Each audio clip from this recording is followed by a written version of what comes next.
مرا وقتی گرفتار خودم بودم صدا کردی. مرا وقتی گرفتار خودم بودم صدا کردی.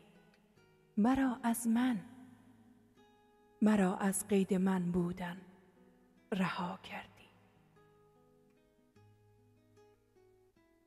دوباره روی ماهت محو شد در رشته های شب.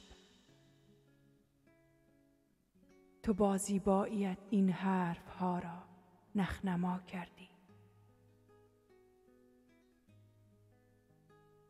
نماز عشق می خواندم، امامم حضرت دل بود.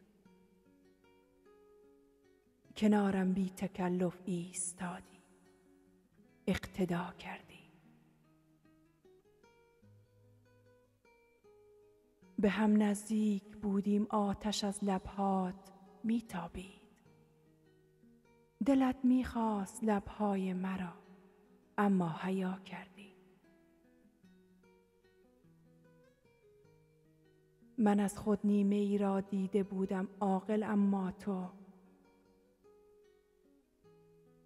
مرا با نیمه دیوانه من آشنا کردی. امان از آخرین دیدار، وای از آخرین بوسه. امان از آخرین دیدار و وای از آخرین بوسه.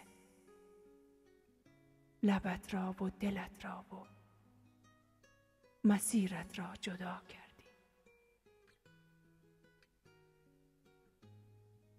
لبت را و دلت را و مسیرت را جدا کردی.